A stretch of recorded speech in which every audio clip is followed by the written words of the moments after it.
What's goody world? It's your boy Donnie Peoples. Right now we in a secret location, Atlanta, GA. About to really get deep into some stuff. Like I said, you know what I'm saying? The net is watching. It's always watching. And we about to interview one of the most, I feel, influential people in the hip-hop industry right now, in the industry period, you know what I'm saying? And the great Professor Griff, I like to call him. And we about to get into a lot of stuff, you know what I'm saying, from questions on his upcoming album to questions on the Illuminati, who is the Illuminati and what's their whole motive in this big world takeover they're trying to do. And as we're all aware of, the healthcare bill got passed yesterday, and you know, it's some major stuff about to go down. So us, Donnie Peoples, Deadbolt TV, like I said, we're gonna bring it to y'all raw, 100% uncut. That's the only way we can do it. So I'm gonna bring it to you the only way I know how. Donnie Peoples here, the net is watching. Got my special guest here, the great Professor Griff. For y'all who don't know, a lot of y'all might be too young to know, you know, Professor Griff, the great public enemy, as y'all know, you know what I'm saying? And to me, that was just like the last of the righteous era on the tube. You know, ever since that era, it's been downhill. So, you know what I'm saying? At the end of the day, you know what I'm saying, I'm glad to see you doing this thing still. He's still getting that message out to people like me that's still in their 20s, so we can carry it on for generations and generations. So without further ado, because I know I'm rambling along, I want to introduce the man himself, great Professor Griff. Peace, greetings, how you feel? All right, my brother. All right. So Griff, for everybody who don't know, you know what I'm saying, we want to let them know what you got going on. For people who don't know, like I said, a lot of my viewers are young or whatever the case may be. Why don't you tell them where you coming from and what you got going on? That's a good question, simply because a lot of times when you talk about where you came from, it's an era probably before anybody in this room was born. You understand what I'm saying? And to tell people how it was, it's hard for people to grasp the whole concept of being out on Long Island. We call it Strong Island. And we seen the trains coming, the Long Island Railroad coming through, and on the trains, somebody had tagged their name or tagged some graffiti or tagged some kind of message on the train, and we seen it go by.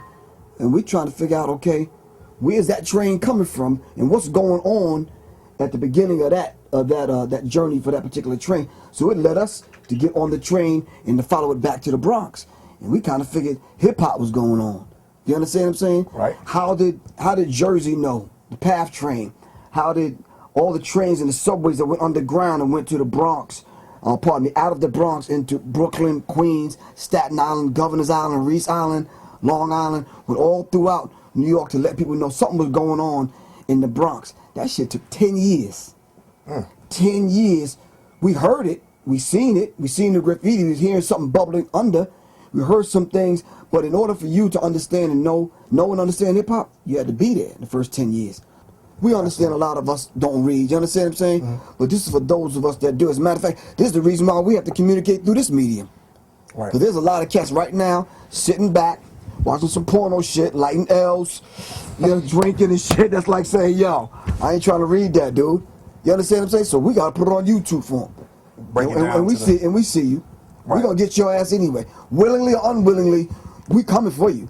So you might as well just get and say, okay, well, they here. So yeah, you're going to commit one way or the other. So, you know, moving forward, I know you got a new album coming up. I definitely want you to speak on that. Yeah, definitely. It's called The God Damage, and it's with my band, The Seventh Octave. This is our second album. The first album is called The Seventh Degree. And the reason why we call it The God Damage is because we didn't want to give people the definition of the title of the album. We wanted to say to people that it's called The God Damage, and you determine what it is. I've heard all kind of definitions. Mine personally is, you know, we the gods. Person that's watching this, the sister that's watching this, she's the goddess. Do you understand what I'm saying?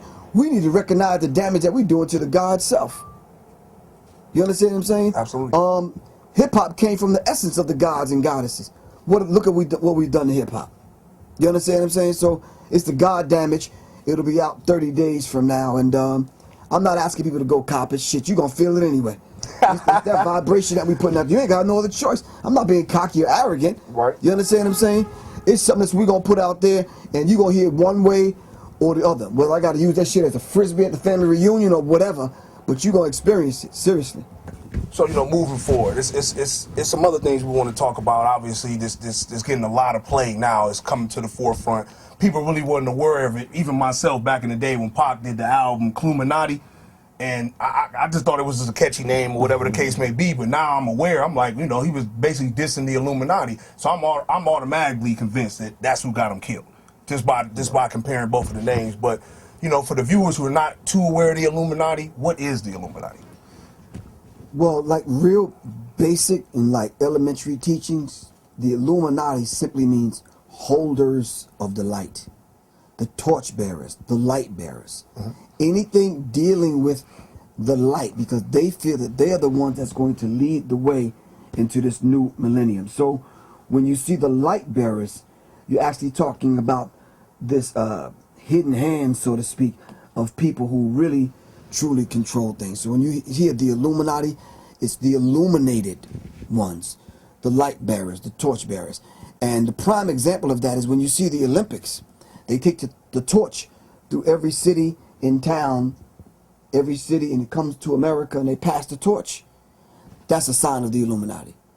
The Statue of Liberty is the sign of the Illuminati. Shell gas station.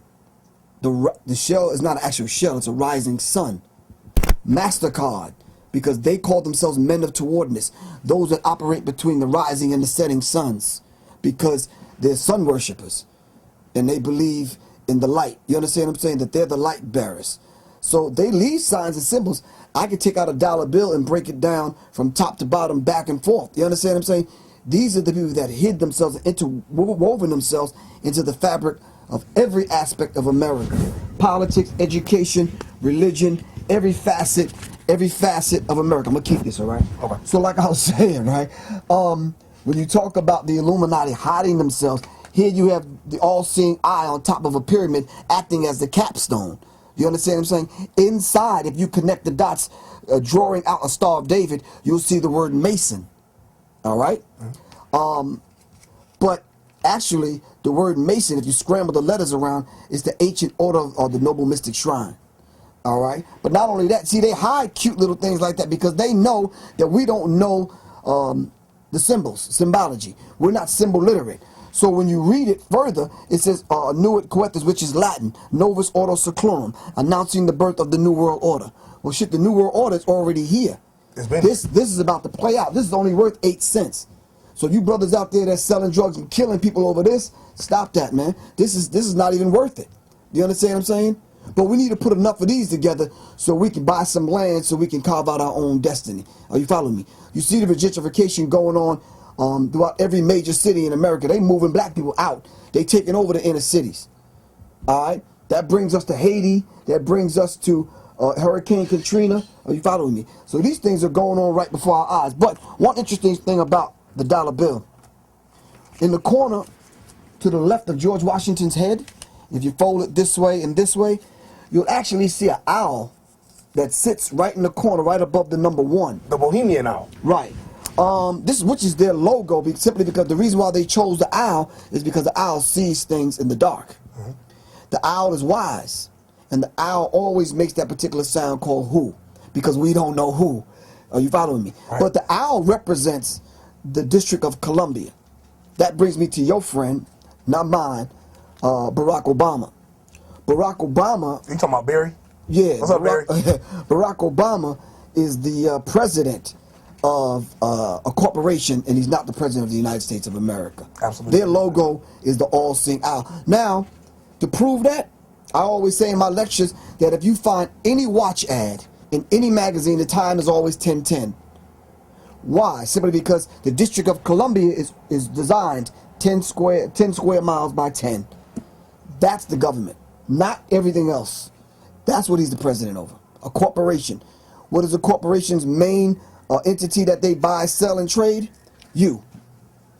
Are you following me? You a useless eater to them. You a sheeple. Are you following me? Your birth certificate is worth $634,000. And this is what they use as collateral with Britain. And that's the only thing that they run in America. You're a human resource. Do you understand what I'm saying? This is why you have no right.